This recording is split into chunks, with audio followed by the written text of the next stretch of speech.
మన 100 days transformation ఛాలెంజ్‌లో అయితే ఇవాళ డే 10. ముందుగా అందరికి హోలీ శుభాకాంక్షలు. మీ హోలీ ఎలా సెలబ్రేట్ చేసుకున్నారో కామెంట్ చేయండి. కామెంట్ అంటే గుర్తొచ్చింది. మన సబ్స్క్రైబర్ ఒకళ్ళు ఫిష్ కర్రీ లాగా చేయమని అడిగారు. ఇంక చూసాను. ఇదైతే చాలా సింపుల్ రెసిపీ అండి.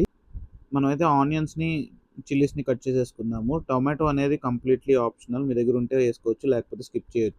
నేనైతే ఎగ్జాక్ట్‌గా 5 గ్రామ్ ఘీ, 5 గ్రామ్ ఆయిల్ అయితే యూజ్ చేశాను.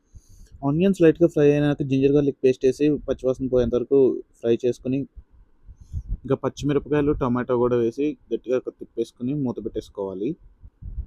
ఒక 2 మినిట్స్ అయినాక మళ్ళీ ఒకసారి తిప్పుకొని అందులో మనం సాల్ట్, కారం, క్యుమిన్ పౌడర్, గరం మసాలా, పసుపు ఇవన్నీ వేసుకొని మళ్ళీ తిప్పేసి పెట్టుకోవాలి. ఒకవేళ మీకు బేస్ అంటుకుంటుందంటే కొంచెం వాటర్ పోసుకో. ఆ తర్వాత మ్యారినేట్ చేసిన ఫిష్ పీసెస్ వేసుకొని మొత్తం కలిపేసుకొని అలా మూత పెట్టేసి క్లోజ్ చేసేసేయండి. అది కుక్ అయ్యేలోపు ఈలోపు మనం రైస్ అయితే పెట్టేసుకుందాం. మనకి లిడ్ పెట్టేయటం మూలంగా చాలా త్వరగా మగ్గిపోద్ది. అందులో ఫిష్ ఎక్కువ టైం తీసుకోదు. పీస్ చూడండి అప్పుడే ఎంత సాఫ్ట్‌గా అయిపోయిందో. ఇంకా లాస్ట్‌లో కొరియాండర్ ఏసి ఒకసారి టాస్ చేసుకొని మళ్ళీ అవన్నీ తీసుకొని మూత పెట్టేసేయండి. అంతే. చాలా బాగా వచ్చింది.